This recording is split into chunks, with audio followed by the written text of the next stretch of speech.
Bismillahirrahmanirrahim. Assalamualaikum warahmatullahi wabarakatuh. Alhamdulillahirabbil alamin. Allahumma shalli ala Muhammad wa ali Muhammad. Bapak dan Ibu-ibu, beberapa waktu yang lalu saya diundang untuk konsinyering buat undang-undang perbukuan di Hotel Santika. Dan saya biasanya mengambil posisi diam itu emas. Saya selalu menunggu di ujung aja, walaupun mereka menunggu komentar saya. Kalau saya tidak kasih komentar, mereka maksa saya kasih komentar. Menurut laporan Anwar, TA saya, itu para TA yang lain menunggu komentar saya di ruang DPR itu. Karena biasanya agak istimewa. Tapi pada waktu konsinyering itu saya bicara duluan. Dan saya datang duluan. Jarang-jarangnya saya datang duluan. Sampai Pak Firman mengatakan, pembicara pertama kita berikan kepada orang yang datang pertama kali. Lalu saya bicara kira-kira begini. Saya emang amat concern dengan dunia perbukuan. Saya pembaca buku, saya penulis buku, saya penerjemah buku, saya penerbit buku, dan saya juga pernah menjadi pencetak buku. Buat saya buku adalah bagian penting dari hidup saya. Sekiranya saya membayangkan surga nanti, saya bayangkan surga sebuah perpustakaan besar. Dan saya duduk dalam sebuah kursi dengan laptop kecil di hadapan saya. Itu surga saya. Buku itu adalah bagian penting dari kehidupan saya. Karena itu saya sangat berkepentingan dengan undang-undang perbukuan itu. Sayang sekali bahwa undang-undang perbukuan itu sebetulnya limpahan dari undang-undang periode sebelumnya. Jadi saya lihat undang-undang itu sangat out of date. Misalnya definisi buku. Buku adalah karya tulis atau karya gambar yang terdiri dari sekurang-kurangnya 50 lembar. Dikumpulkan dalam 2 jilid, dicetak dalam bentuk kertas. Waduh, saya bilang, mestinya undang-undang perbukuan ini saya bilang lahir pada zaman revolusi Prancis. Bukan pada waktu sekarang. Insya Allah undang-undang ini saya bilang kalau disahkan, maka secara seksama undang-undang ini akan hilang dalam tempo. Seluruh hadirin itu waktu itu singkat-singkatnya. Ada kesan sedikit tentang itu juga. Waktu kemarin saya ngambil honor di Badan Legislasi, karena saya suruh ngambil honor ke situ. Nggak bisa katanya diambil sama TA. Waktu itu kata TA komisi, TA Baleg, tenaga ahli Baleg itu yang ada di kantor itu semua bilang, wah Pak, kemarin kami ini bengong mendengarkan pembicaraan Bapak. Terpesona seakan kami dapat kuliah yang sangat berharga. Begitu terpesonanya sampai kami lupa mencatat usulan Bapak itu. Gitu.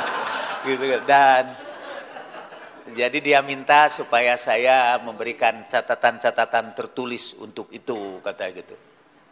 Boleh dicek tuh, saksinya Ian. Sekedar menegaskan apa yang dibicarakan oleh Rema pada bagian yang terakhir. Bahwa saya itu selain bisa menulis dengan baik, juga bisa berbicara yang memesona dengan ejaan baru. Yang tidak saya sukai, saya sebetulnya lebih suka mempesona ketimbang memesona. Kembali lagi kepada dunia perbukuan. Buku memang bagian penting dari kehidupan saya. Saya tidak ingin mencari dalil-dalil tentang betapa pentingnya kita membaca buku. Dan saya ingin mewariskan kebiasaan membaca buku ini kepada keluarga saya. Ini keistimewaan Ustadz Miftah. Saya tidak tahu kapan dia baca bukunya. Mungkin itu keistimewaan yang tidak saya miliki. Tapi dia kelihatannya banyak baca buku. Cuma saya tidak tahu kapan dia bacanya. Mungkin ilmu laduni kali. Kalau saya kan kelihatan bacanya. Banyak sekali saya baca. Ada waktu-waktu saya membaca. Dan buku memenuhi seluruh ruangan. Tempat tidur saya tumpukan buku. Di kamar kerja saya ada buku. Di kamar tamu saya ada buku. Pada buku itu sudah sebagian besar dipindahkan ke perpustakaan. Apalagi sekarang dengan hadirnya e-books. Ya. Buku itu emang sudah ketinggalan zaman kalau buku dalam bentuk cetak terdiri dari sekurang-kurangnya 50 lembar. Sampai itu diprotes oleh penerbit. Karena buku anak-anak katanya kurang dari 50 lembar. Apakah karena begitu tidak disebut sebagai buku? Saya bilang buku itu bukan hanya karya tulis, sekarang bukan hanya karya gambar, juga karya video, karya audio. Jadi sebuah buku itu sekarang, itu definisi itu betul-betul ketinggalan zaman. Jadi harus diperbaiki. Akhirnya saya dipaksalah untuk memperbaiki undang-undang itu sebelum dibicarakan dalam panja khusus itu tuh. Dan saya akan merombak undang-undang itu. Saya merombaknya itu emang dengan kesungguhan. Pertama karena itu dunia saya, dan kedua karena saya amat berkepentingan dengan undang-undang perbukuan itu. Target saya undang-undang perbukuan itu ialah satu saat pemerintah, misalnya diantaranya, membeli buku hak cipta, buku-buku yang terbaik dengan harga mahal. Kemudian setelah itu dia persilahkan penerbit siapapun untuk menerbitkannya. Terserah para penerbit itu bersaing nanti dalam menetapkan harga. Di Amerika itu satu buku, itu satu judul bisa diterbitkan oleh beberapa penerbit. Dan no problem di Amerika. Di sini kan jadi problem. Dan saya juga ingin dalam undang-undang itu bahwa hak penulis itu dipenuhi dengan sebaik-baiknya oleh penerbit. Dan penerbit harus dikenai tindakan pidana kalau dia tidak melaporkan secara transparan penjualan buku ini. Maaf namanya. Saya mah baik kok. Sekaligus sambil mengomentari bicaraan Mas Hernowo. Saya ini bukan hanya pembaca buku-buku ilmiah, saya juga pembaca buku-buku novel. Dulu kalau saya ke luar negeri, kesempatan saya untuk beli novel-novel, novel Sidney Sheldon, Stephen King. Saya tukang baca itu, baca buku-buku novel. Karena menurut saya baca buku novel itu pengantar kepada kita untuk membaca buku-buku yang serius. Dan itu mengilhami saya untuk membaca, untuk menulis juga seperti novel. Walaupun buku saya buku ilmiah, saya ingin menulisnya sebagai sebuah novel. Karena itu saudara kenal bahwa saya selalu memulainya dengan cerita-cerita. Seperti sebuah novel. Dan ada sebuah novel yang ditulis pada awal abad ke-19 Masehi. Novel itu ketika diterbitkan untuk pertama kalinya, dan itu lucu, dia karya pertamanya dari novelis itu, tapi itu karya yang menggoncangkan dunia waktu itu. Ia diadili karena karya tulisnya, tapi kemudian dibebaskan, dan setelah diributkan, dibicarakan dan dibebaskan, akhirnya karyanya menjadi bestseller di Perancis pada waktu itu. Dia diadili karena karyanya itu terlalu realistis dan dianggap tidak senonoh untuk diterbitkan dalam sebuah buku. Orang kan seringkali kalau tidak takut, mereka malu untuk melihat kebenaran. Penulis itu namanya Gustave Flaubert di Prancis. Dan karya tulisnya yang membuat heboh itu Madame Bovary. Kisah tentang seorang perempuan yang kerjanya selingkuh aja. Istri seorang dokter yang terlalu sibuk mengurus pasien-pasiennya secara kemanusiaan. Lalu istrinya gitu. Saya tidak ingin menceritakan tentu kisah-kisah perselingkuhannya.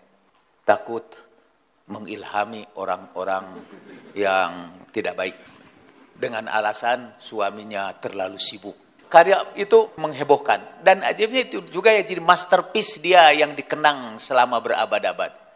Ia mempengaruhi Guy de Maupassant, sastrawan Perancis. Lainnya dia mempengaruhi Émile Zola yang novelnya dengan judul J'accuse pernah juga menghebohkan Perancis. Jadi dia adalah tokoh penulis buku yang menghebohkan.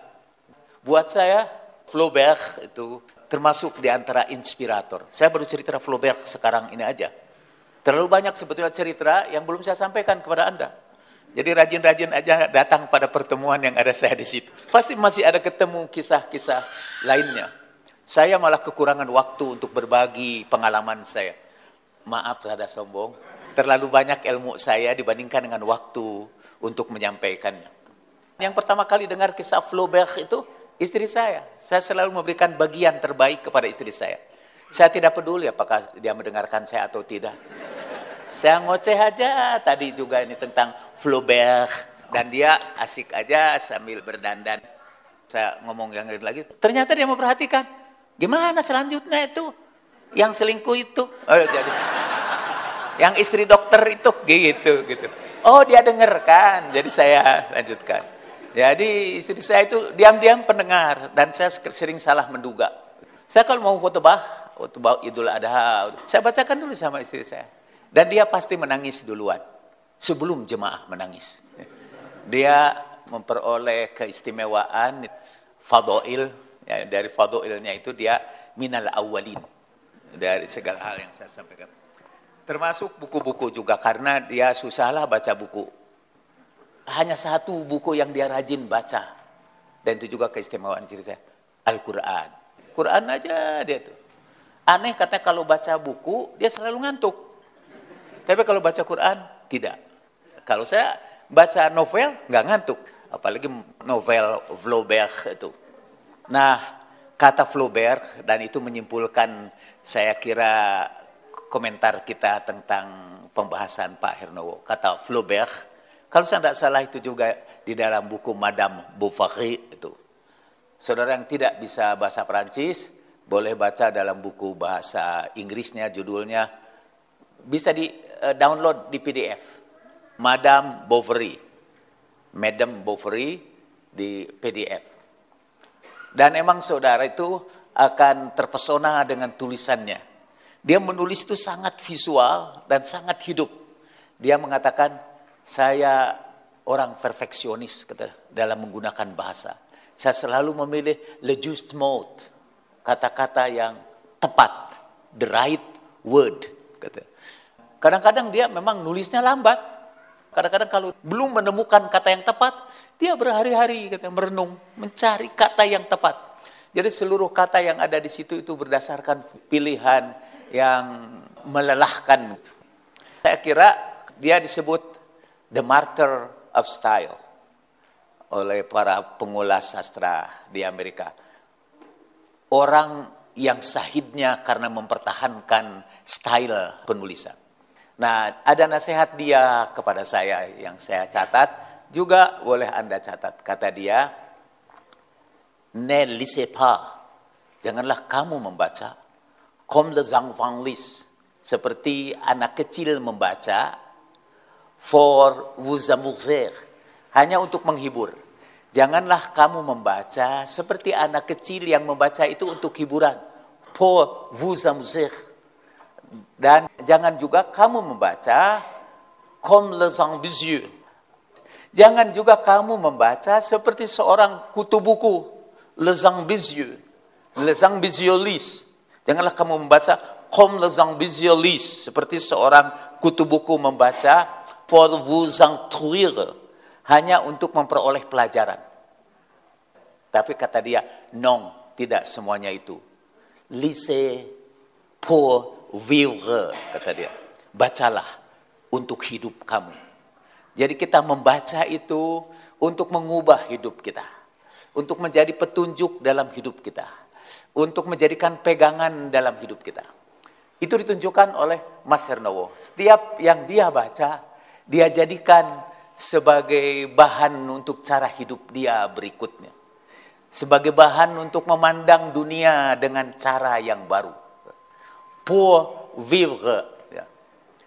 Mungkin bahasa Perancis saya tidak sebagus Anda, tapi saya pikir saya lebih mengerti bahasa Perancis ketimbang Anda. Untuk membuat kita hidup, saya teringat dengan konsep Mula Sadra tentang ittihadul aqil wal ma'qul. Kata Mula Sadra, setiap kali kita memikirkan sesuatu, dan sesuatu itu sesuatu yang baru, jiwa kita, seluruh pribadi kita akan berubah. Dia sebut itu perubahan esensial. Al-harakah al-jauhariyah. Kenyeling dulu sebentar. Saya kan selalu mengatakan, kalau ngomong kita ingin menarik, loncat-loncat. Jangan terlalu sistematis. Rema itu, nasihat saya. Kalau dosen itu sistematis, itu tidak menarik.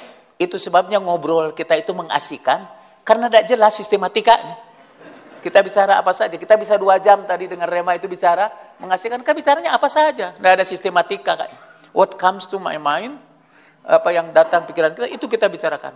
Itu sebabnya juga kalau Anda pacaran, lalu telepon-teleponan, itu telepon sampai panas. Kenapa? Karena yang dibicarakannya emang hot. Panas. Dan yang hot itu tidak usah sistematis. Sampai saya lupa tadi lagi membicarakan apa itu? Oh, ittihadul aqil wal ma'qul.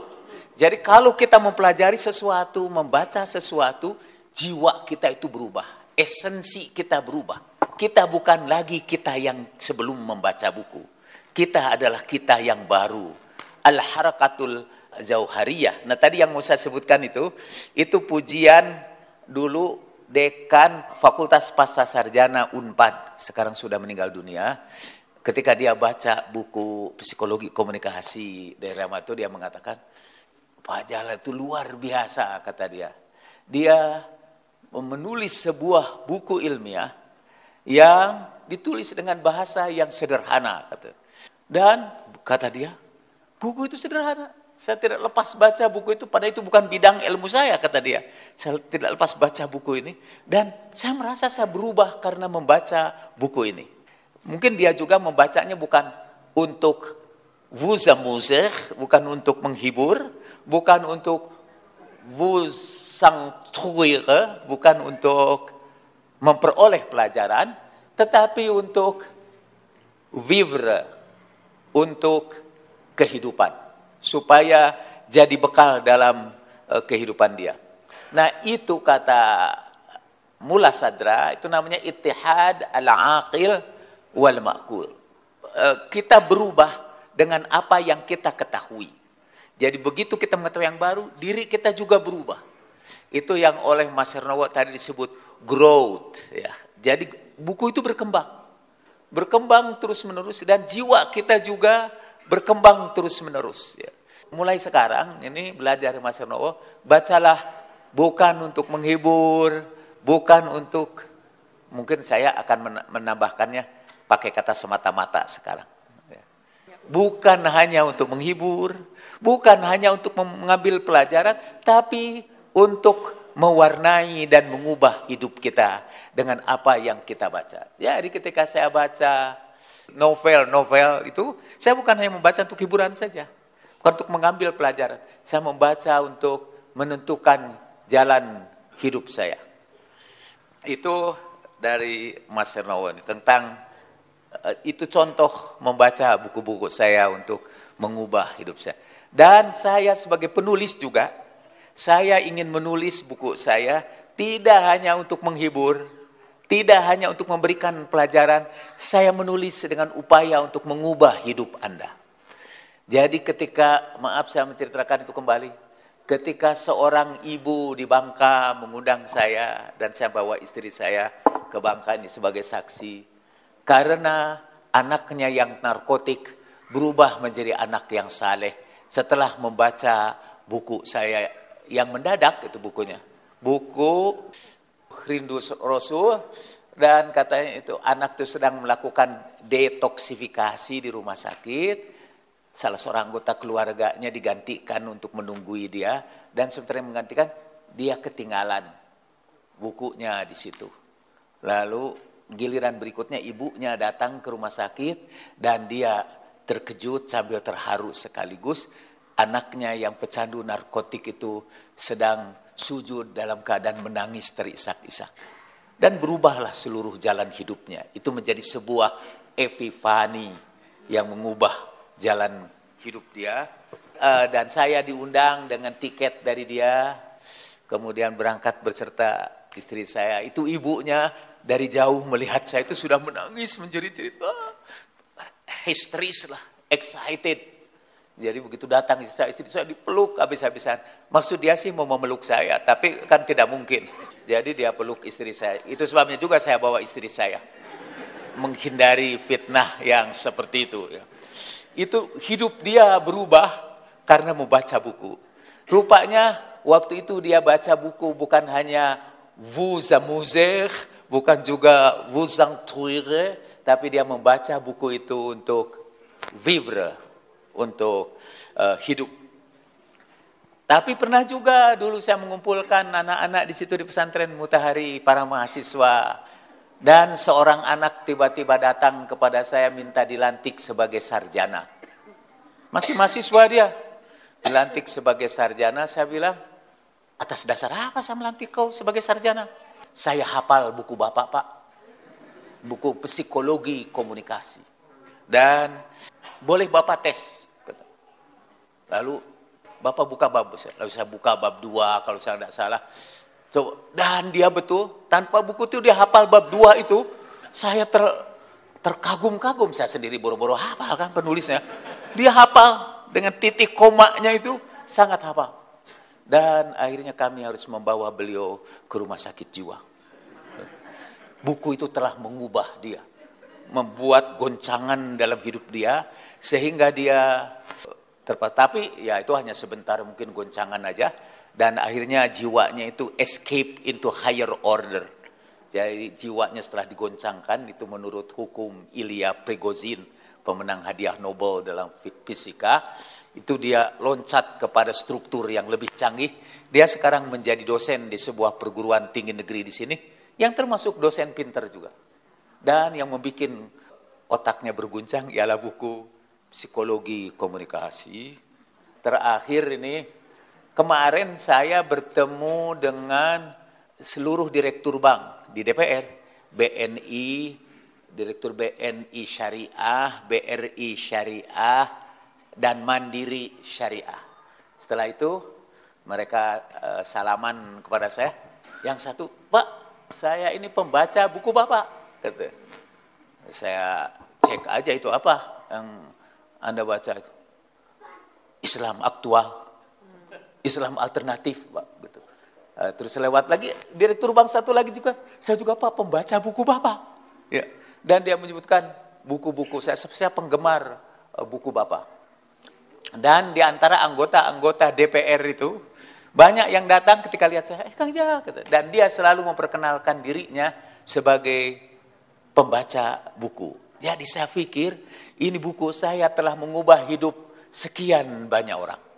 Dan kalau saya sekarang ini meninggal dunia, saya paling tidak, saya akan meninggal dunia menutup mata dengan tenang. I have changed the world. Saya sudah mengubah dunia dengan buku-buku saya. Bukan hanya dulu, Pak Hernowo kan ada buku, Books That Change the World. Buku-buku yang mengubah dunia. Diterjemahkan ke dalam bahasa Indonesia, diterbitkan oleh Pustaka Jaya. Dulu itu buku-buku mengubah dunia. Dan saudara sekarang bergabung dengan penulis buku yang mengubah dunia. Saya kira tentang Remo udah sekaligus juga saya bahas tadi sambil lewat. Kalau di luar negeri sih ada acara berjumpa dengan penulis, meeting with the author. Kalau sebuah buku terbitkan, biasanya perjumpaan dengan penulis buku itu. Karena kadang-kadang kita bisa memperoleh ilmu lebih banyak lagi di balik buku yang ditulisnya dengan berjumpa dengan penulisnya. Dan tanya sama Rema apa betul pernyataan saya itu, dia pasti menjawab absolutely true. Itu pasti benar, absolutely correct. Dan kehadiran saudara di sini yang membaca buku saya itu emang bisa melengkapi perubahan dalam hidup saudara. Saya ingin mengakhiri lagi, mudah-mudahan saudara hafal ucapan Gustave Flaubert. Apa bisa dicari dalam internet? Boleh dicari, tapi mungkin carinya pakai bahasa Prancis. Jadi tulis citation, kutipan, Gustave Flaubert, bisa ditulis livre de Lisée, atau tentang Lisée, misalnya tulis Lisée. Nanti akan ada tulisan itu. Mungkin, tapi saya belum pernah mencobanya. Dan dia mengatakan begini, ne lisez pas comme les enfants lisent pour vous amuser. Ni lisez pas comme les ambitieux lisent pour vous instruire. Lisez pour vivre. Non, lisez pour vivre. Ini terjemahan saya, sudah ada penafsiran di dalamnya. Janganlah kamu membaca seperti anak kecil semata-mata untuk hiburan. Janganlah juga kamu membaca seperti orang-orang kutu buku itu semata-mata untuk belajar. Tapi bacalah buku untuk hidup kamu. Paul Vivre. Mohon maaf, kita ternyata tuh pas jam 11.